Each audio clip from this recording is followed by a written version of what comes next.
जय भीम, जय भारत साथियों। आज हम लोग पढ़ने वाले हैं ज्ञान के टोटल सिलेबस के बारे में जानते हैं। ठीक, यानी आप किसी कार्य को करने से पहले आप उसके बारे में जानकारी ले लेते हैं कि इसमें जो है किस प्रकार से फ़ायदा है, कितना हमको बेनिफिट होगा। तो उसी प्रकार आप साइंस शुरू करने वाले हैं तो उससे पहले इसको सिलेबस को जान लीजिए तो बहुत आपके लिए लाभदायक होगा। तो चलिए, सबसे पहले सिलेबस में हम लोग जाने से पहले हम लोग सबसे पहले थोड़ा विज्ञान के बारे में जान लेते हैं। ठीक, तो विज्ञान को अगर देखें तो ये दो भाग से बन रहा है, वी प्लस ज्ञान, यानी वी से कहे तो विशेष ज्ञान, यानी विशेष ज्ञान का जो अध्ययन करा रहा है क्रमबद्ध तरीका से। ठीक, और वस्तुओं का जो व्यवहार है, प्रवृत्ति है, उसके गुणों को जो है बता रहा है, तो क्या विज्ञान ही तो कहला रहा है। बात समझ रहे हैं? तो वैसी शाखा कहे, आपको अगर विज्ञान की टोटली परिभाषा देना है तो कहना कि वैसी शाखा जो प्रकृति में, पर्यावरण में हो रहे क्रमबद्ध अध्ययन, माने जितने भी कार्य हो रहा है प्रकृति में उसका जो है क्रमबद्ध अध्ययन होना चाहिए। ये ना कि इसके बाद वो, इसके बाद वो, नहीं। जितने भी प्रकृति में जो चीज़ हो रही है उसका क्रमबद्ध अध्ययन, और वस्तु की प्रवृत्ति और व्यवहार जो भी हो रहा है उसका गुण का जो अध्ययन हो रहा है, उसका गुण का जो पता लग रहा है, उसको क्या कहेंगे? विज्ञान कहेंगे। इसके हजारों जो है परिभाषा है, तो हजारों बाजारों में नहीं रहना है, अकेला जो है बन के रहना है। ठीक, चलिए, तो विज्ञान तो ये हो गया। लेकिन विज्ञान का जो चले, हम लोग पदार्थ के आधार पर दो प्रकार में बांट दिया गया है, और वह दो प्रकार जो है अलग अलग भागों में बांट जाता है। जैसे सोशल साइंस में हम लोग देखें तो केमिस्ट्री, फिजिक्स और बायो तीनों को पढ़ते हैं। लेकिन विज्ञान का अगर आधार दो में बांट दे, एक सजीव में एक निर्जीव में, तो दोनों का दो हो जाता है। जीव विज्ञान हम लोग पढ़ते, लेकिन जंतु विज्ञान छोड़ देते हैं। तो ये जो है आगे पढ़ने को मिलता है हम लोग को, तो इसको देखिए, समझिए पहले। जैसे हम लोग पदार्थ को अगर बांटे, यानी पदार्थ को ही द्रव्य कहते हैं। द्रव नहीं, द्रव का मतलब होता है क्या? द्रव का मतलब तरल, और द्रव्य का मतलब क्या होता है? पदार्थ, मैटर।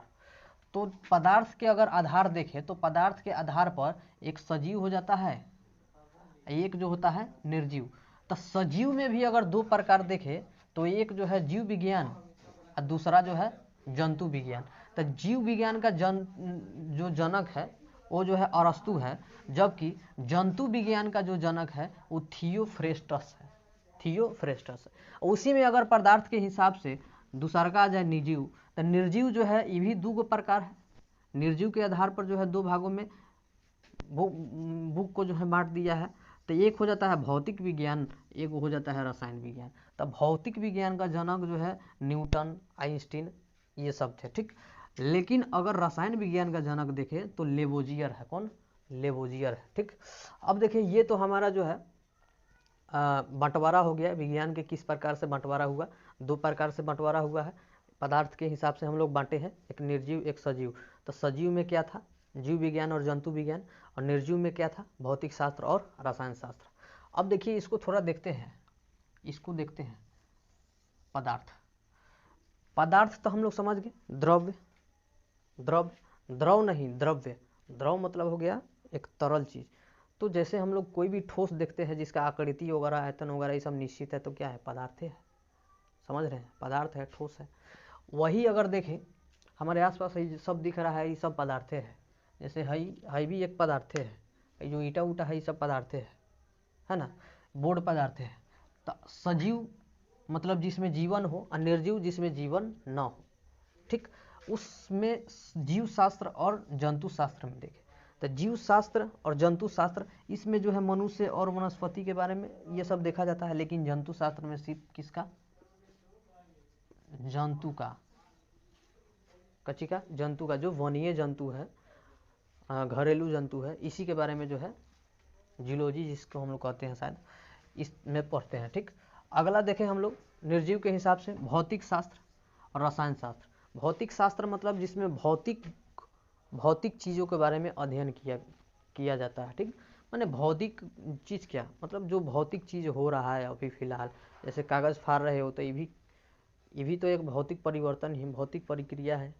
जैसे दूध से दही जमा रहे होती, मतलब ये भी तो जो है रासायनिक प्रक्रिया है।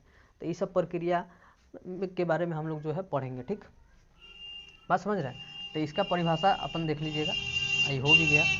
अब देखिए हमको पढ़ना है 4 गो, हम लोग को भी पढ़ना है। एक जो है जीव विज्ञान, भौतिक विज्ञान, रसायन विज्ञान, और एक जो है पढ़ना है पर्यावरण विज्ञान। तो ये समझिए इसी का भाग थोड़ा मोड़ा भाग है जंतु विज्ञान। तो पहला है जैव प्रक्रम, दूसरा का है नियंत्रण एवं समन्वय, तीसरा का है जीव जनन कैसे करते हैं, और चौथा है अनुवांशिकता एवं जैव विकास। ठीक, ये जो है हम लोग को बायो में पढ़ना है। भौतिक में प्रकाश के परिवर्तन और अपवर्तन और प्रकाश पढ़ना है। इसमें मानव नेत्र और रंग बिरंगा संसार पढ़ना है। अगला जो है भौतिक में विद्युत पढ़ना है। चौथा जो है विद्युत धारा का चुंबकीय प्रभाव पढ़ना है, और ऊर्जा का स्रोत भी पढ़ना है भौतिक में ही। अब वही रसायन में देख लो तो रासायनिक अभिक्रिया एवं समीकरण यानी केमिकल रिएक्शन एंड इक्वेशन, इसके बारे में पढ़ना है।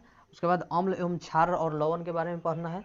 धातु अधातु के बारे में पढ़ना है। कार्बन एवं उसके यौगिक के बारे में पढ़ना है। और तत्व एवं आवर्त सारणी, आवर्त वर्गीकरण के बारे में हम लोग को रसायन में पढ़ना है। यानी 5 इसमें 10 और 4 14।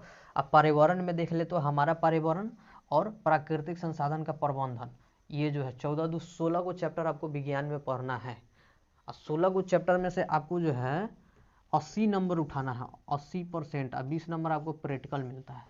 इतना जो है नंबर, इतना पढ़ने के बाद आपको 80 नंबर ही लाना पड़ता है। तो इसमें खूब डीपली मेहनत कीजिएगा तब ही 80 मिलता है, 80 में से 80 लाना पड़ता है।